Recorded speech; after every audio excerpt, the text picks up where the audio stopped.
Fantastic, Professor Salome. Welcome to Humanity on Zodiac. Of course, coming your way from Malawi, and you are in South Africa currently. I welcome you with the arms wide open. Welcome.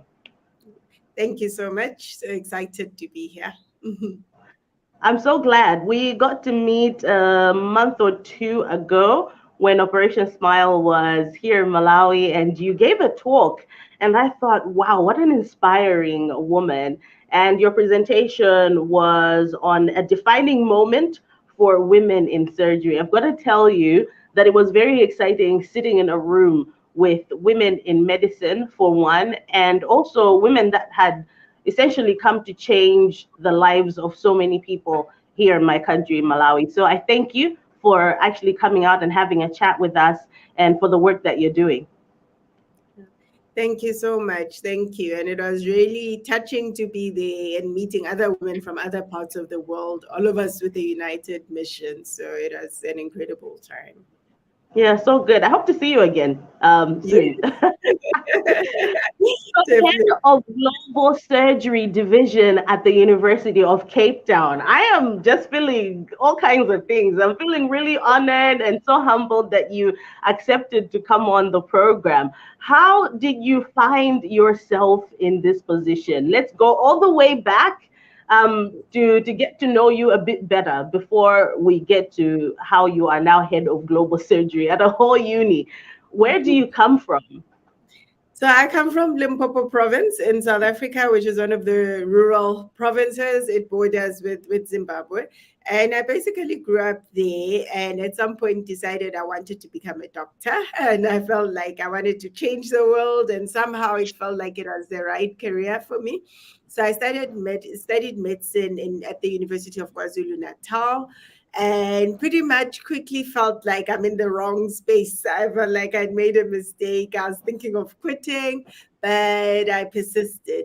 So a few years later, then I was now doing my community service, working in a rural hospital. Initially started off really well, exciting, but then I started dealing with women that were dying, and now how do I how do I understand for myself what we could have done differently? There's certain things that I felt we could have offered these women and we could have saved their lives. But then in our hospital, it was really just junior doctors. So there were no specialists. And at the end of the day, you'd end up with a preventable death. And I felt like, okay, either I need to go and specialize so that I become safer to my patients and so that I can offer them more, or I just felt like I can't continue like this. So I went and specialized, became a gynecologist, worked in Johannesburg with Wits University, and then thereafter got an opportunity to do a PhD. And when I did my PhD, I was looking at cesarean section complications and why women were dying from complications of cesarean section. And pretty much what I found was that majority of the deaths were preventable and it was health systems issues. So here I am now. I've got a PhD. I'm a gynecologist, and women are still dying in my hands. And so at that point, I felt like I needed to have a career change, career move. And I started getting interested in global health and literally trying to understand why women in certain places have got better outcomes than in other places. So I'd find myself in meetings overseas where, we're sharing. In South Africa, we're doing quite well. Our maternal mortality rate isn't as high as other countries.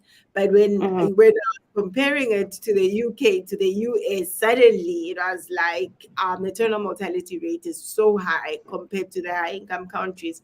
So I then did a postdoc in global health, which then led to me going into global surgery and running and being, founding the global surgery division at the University of Cape Founding the Town. global surgery division. Oh, get out. What? That's awesome. That's awesome. Congratulations. Thank you Um, very much. when you entered the space, as you said, you found that there were a lot of people dying, especially the women at the hospital that you had started working at initially. Yeah. Did you enter into specializing? under gynecology because it was the women that were dying the most when giving birth, or what was the issue and why did you decide gynecology? Yeah, so it was particularly two women that died, and I think there were two babies or so that died. So even this was like over a 6 month period, most of the outcomes were great. But you lose a pregnant woman, it does something to you, and you now have to reconcile the fact that there'll be a child who doesn't have a mother. There's a spouse that you need to explain to that you've lost your wife. There's a mother a grandmother that you need to explain to that you've lost, your daughter. So it was very heavy on me. When a mother dies or when a baby dies, it's quite heavy because we are there to deliver babies. That's the fun part of our job, seeing Yeah. families excited. But the Mm-hmm. more senior you become, the more you start dealing with death, and you're the one who's there to save pregnant women. And I think for me, I realized that I needed to specialize to improve my own skills and knowledge. I felt like I could be a valuable resource in this space if I've specialized and know how Mm-hmm. to treat women who've got pregnancy complications. Were you already thinking of going into gynecology, or what was the dream before seeing the need? So, not at all. In fact, I was going through a time where I was thinking, even exiting the medical field. That's how outside of my mind it was. And in fact, when I came to work one morning, the clinical manager said, "I'd like you to go to the labor ward." And I was not interested at all, but there was a need. And so I spent 3 months literally saying to him, "Please put me somewhere else, the casualty, OPD, pediatrics, anywhere else except here." But Yeah. the space grew on me. Sort of, I started enjoying being in that environment. And then when the maternal deaths came along, I think it was now dealing with my own personal convictions to say, Mm-hmm. there's a gap in the system, and you can't just walk away. You have to be part of finding solutions or better ways of offering care. Wow. Clearly, there you went outside of yourself and said, okay, this is the need, as you said, filling a gap and finding solutions. Now, talking about finding solutions, sometimes, and the way you entered and shared about your shift into doing a PhD and then working in global health as well, someone might actually from the sidelines think, how are you helping when you're getting and removing yourself out of where the actual work is? How Yeah. have you reconciled that? Because to me, I can see how that's helpful because now you're sitting around other people from other countries and hearing what the solutions are. As you said, one of the issues you saw was a gap in the health system, and now you're working in strengthening health systems. How did you reconcile that around the people with yourself and also the people around you to say it's actually better for me to go and sit here than it is for me to be in the surgical room, in the theater, working with the women? Yeah. So every country, our health outcomes are only as good as our health system. And that's a part that we need to understand, that it's not how good the doctors are, it's how strong our health system is. And I think over the past year, I mean, with COVID and everything, people are starting to understand the importance of resilient health systems and how it's a system that actually saves more lives. So I was working as quite a competent gynecologist. I could operate on my patients, save their lives one by one. But every time I visited hospitals to try and investigate, what are their causes of maternal death, it just looked like there was a tap open, and each time you're going there to try and close the tap, but no one is fixing, the part of the Mm, tap that is broken. And so yeah. when I start now working with people that are in health systems, the people that are making the policies, that's where I feel we can impact outcomes at population level. It's no longer me trying to help the patient that is in front of me, but how can we improve things for women in South Africa, or for women across the continent, or women in SADC, and if, of course, it takes much longer, because saving a life right now for a woman that's in an emergency, you see the outcome and the results, almost instantly. But trying to work on a health system, it takes a lot longer and can take years. I don't know whether I'll see these things in my lifetime, but I certainly feel that I'm putting my efforts in a place where they, in the long run, could reap much more. But for a majority of us, what we know about the hospital health system is I'm sick. I go to the hospital. I meet a doctor, get my medication, get out, hope to get better. Sometimes I'm kept to be cared for, and then I leave, hopefully. What do you mean by health system? Can you describe what health system is? Yes. So before you go to a hospital, there first has to be a hospital, and that's Okay. how far is the hospital from your place, Yeah. So from the time you decide that I need help, there needs Yeah. to be physical place that you can go to. There has to be a way that you'll get there. An emergency referral system. So it's like if you're in an accident in the middle of nowhere, your outcome will depend on how quickly you're able to get to a Yeah. place where you could get help. Once you are in there, let's say you need medication, if it's not there, you don't have it. You can't be treated. Mm. If you've got a condition where you need to be seen by specialists and there are no specialists there, you can't get specialist care. And more importantly, in my field, if you need surgery and the system is not able to provide the surgery that you need, you are not going to get the surgical care that you require. So what I'm Mm. trying to say to you is that there are people who've got conditions where they will not be treated in their countries, because there is no one there providing the services that you're looking for. So the health system is a machine in itself. It's a Yes, whole ecosystem, as we yes, should put it. It yes, starts here, and all of this connects to get yes, to a healthier person, one that's actually been helped. yes, yeah. So it's how all the healthcare services are organized, so that when you are sick or when you are in an emergency system, there's a whole ecosystem about what Yeah. help you're gonna get.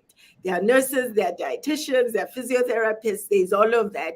They may not all be in one particular building. It might be that you go to the clinic refers you to the district hospital, which then refers you to the tertiary hospital. But it's that entire system that makes Mm. sure that at the end of the day, you are able to get the care that you need. And if there are any Mm. gaps in that system, the person that will suffer the most is the person that is sick.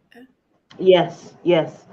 When you talk about health system strengthening, how are you having that conversation to strengthen the health system across Africa? Because the work that you're doing and the university that you're working in and the boards that you sit in, the meetings that you get to be a part of, how are you guys working to make that happen? What does that conversation look like?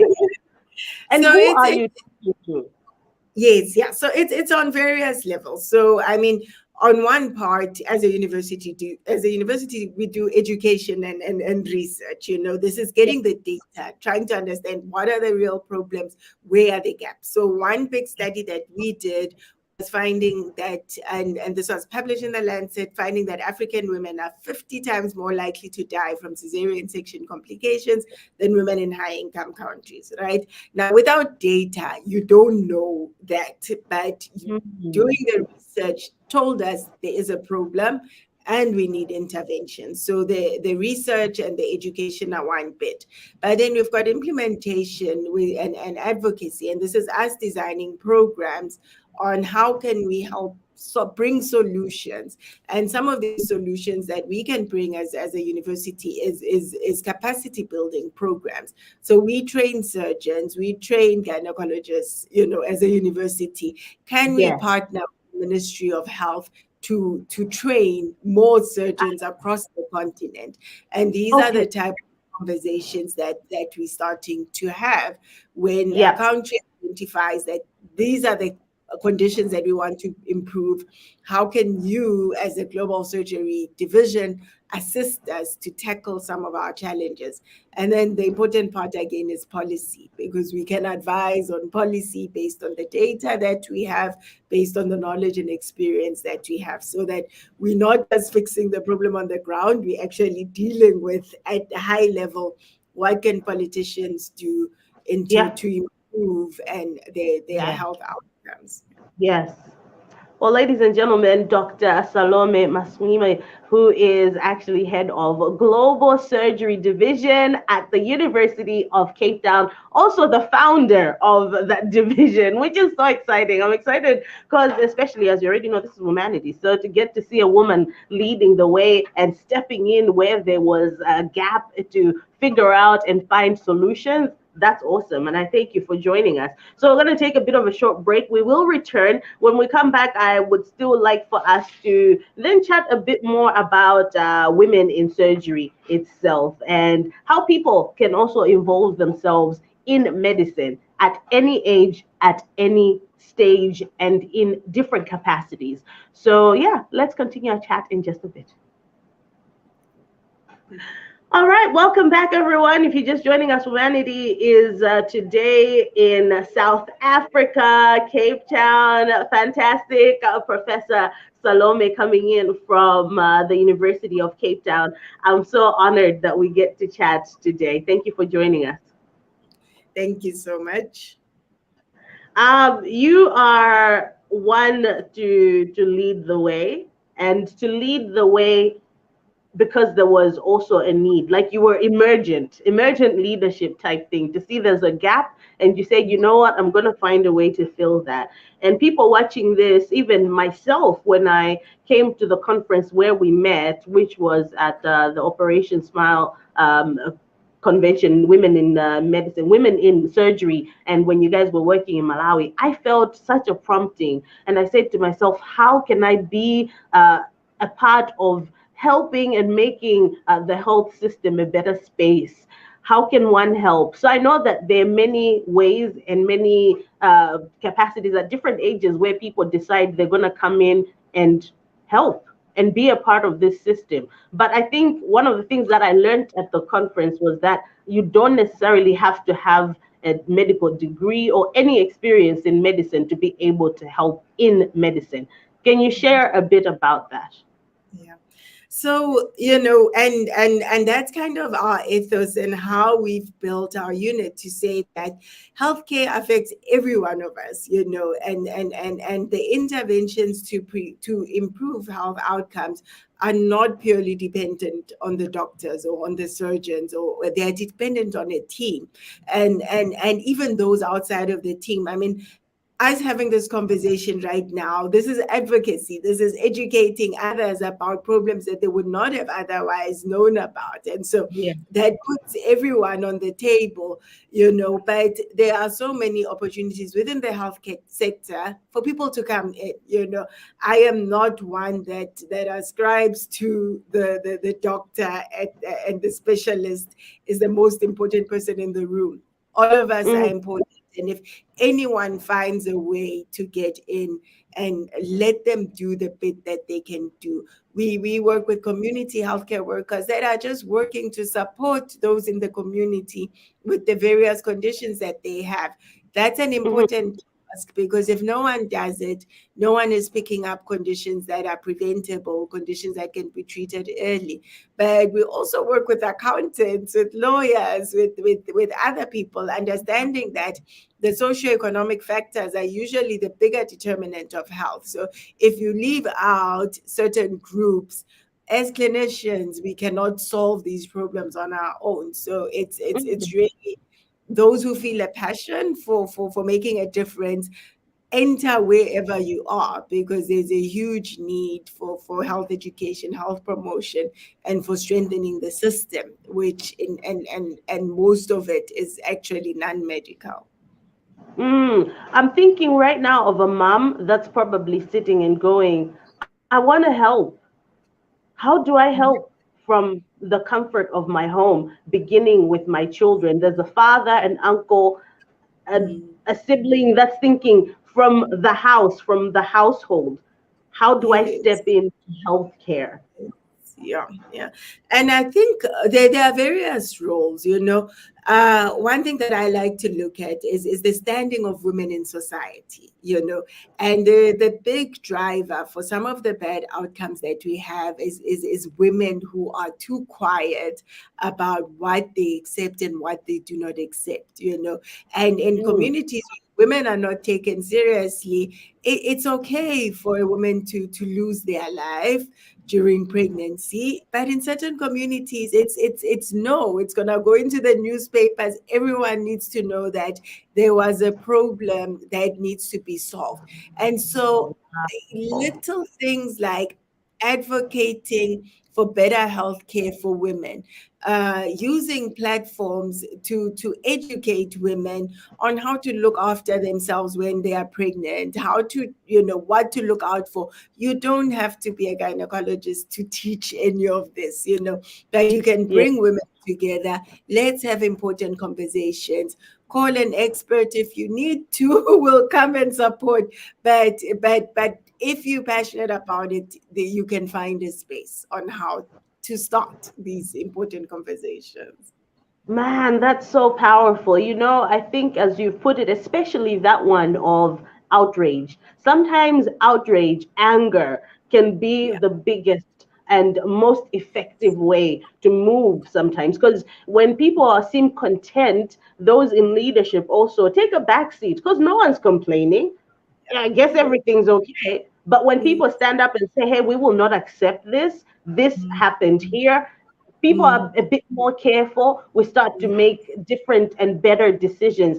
That's so powerful. And as we've already said, for those that have gone before us, like I've had a baby, so I have some kind of knowledge that could be valuable to the next person, the new mom that's going through pregnancy or maybe just had a baby. That's so helpful. Thank you for that one.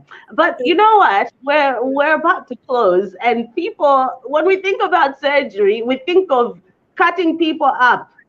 That's all. I'm thinking surgery, it's a knife, there's blood, guts. Does every gynecologist get to do that? Or does it stop somewhere? What happens as a gynecologist to Yes. end up going and saying, yeah, they're a surgeon? Yes. So the gynecology is the one field where you're half a surgeon and you half everything else, because every woman will either, 1 in 3 women will need a cesarean section, for example, and Yeah. like that is surgery. The most performed surgery in the world is actually cesarean sections. If you Wow. have a miscarriage, you're gonna go to theater. If you have an abnormal pap smear, many women will need to have a surgical operation. So gynecologists do a lot of surgery. It's part of our bread and butter. Of course, as you get older, you choose what type of lifestyle you may want to live, and you may decide that there are certain parts of your work that you want to do more of. I've seen some of my older colleagues who felt that, they don't want to be waking up in the middle of the night and constantly going to operate, and so Yeah. they may see certain patients that are less likely to need have emergencies in the middle of the night. But Yeah. the operating never goes away as long as you are right working in a labor ward, in a gynae ward.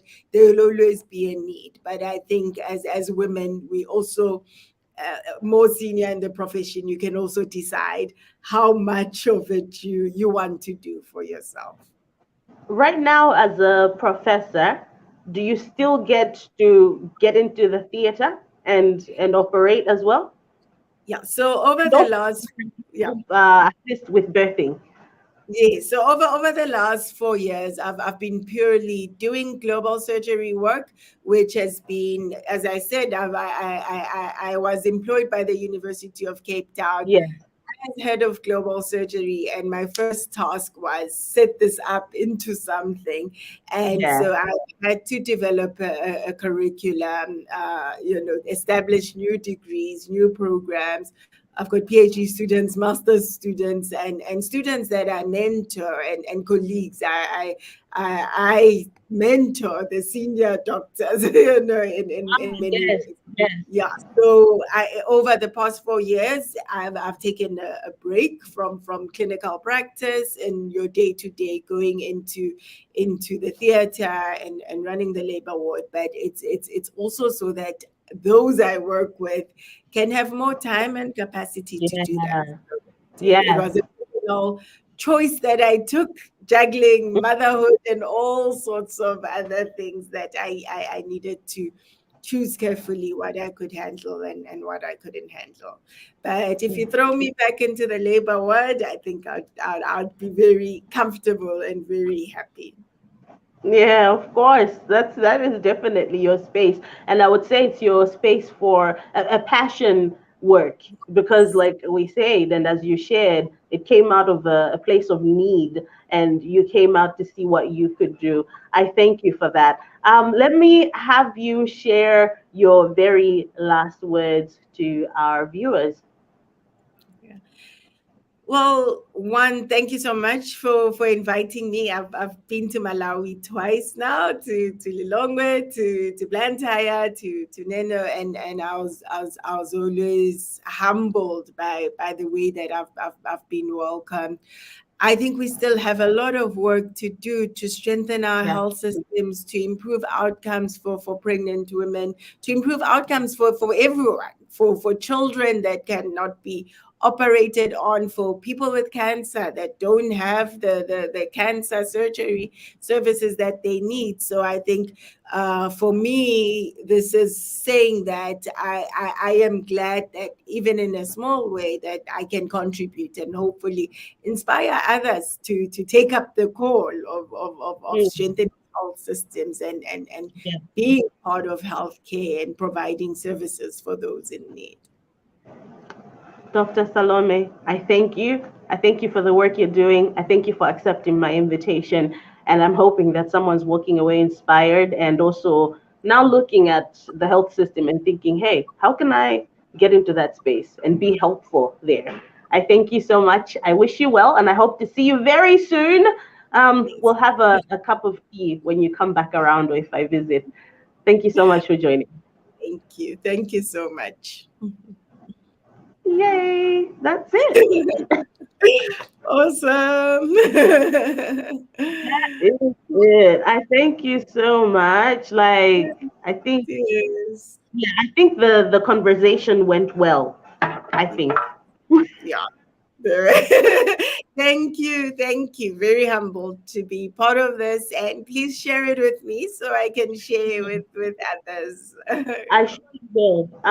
Do share some pictures of based off what we're speaking of now. You know how we talked about your work, Mm, your childhood, and also yeah. just some of the stuff that we talked about. Okay. If you can Okay. share that with me now, that would be Yeah. helpful, and then I can put it where it needs to go and edit Okay. to be ready for airing. But yeah, I may be coming out to South Africa this weekend, Okay. but I just have there's an award ceremony I'm supposed to Uh, attend. But okay. from that, yeah, I hope I get to see you Where are soon. you coming? Are you going to Joburg or Cape Town? Yeah, to Joburg. Joburg. The Yeah. event in where the event in Santon. So I Oh, may okay. just be there or something. I don't know yet. We're still trying to decide. But Okay. I'll be receiving an award there for media work and stuff. I was like, oh my god, it's crazy. Yeah, Okay. looking forward to coming out. But I wish I was coming where you are so that. Yeah, But I'll be in Joburg on Thursday, Friday, and Saturday morning. oh, But I, yeah, if I'm coming, I'll come out on Friday. On Friday. On Friday. So, Okay. All right. Yeah. But so anyway, let's, let me know because if there is a gap somewhere, maybe I might yeah, be able to see you. But yeah, yeah, would yeah, be this is great to good. see you in person. Yeah. Okay. Let me know if there's any other kind of conversation you think we could have. We could do panel discussion type, Okay. maybe from people from other countries as well Yes. to Yeah. speak on these issues. If you Mhm. know anyone that you think could be a great contributor, you let me know. And Okay. also what topic you would like for us to take. Just, I mean, feel free. This is your platform. And Uh, I would really yeah. like for people to have their eyes and ears exposed to this kind of conversation because sometimes we just don't know. So Yeah. because we don't know where to step in to help as well. So thank Yeah. you. Okay. Thank you so much. I'll send the pictures now. And yeah, thank you for what you do. Thank you. We'll chat soon. All right. Cool. Bye. Thanks. Okay. And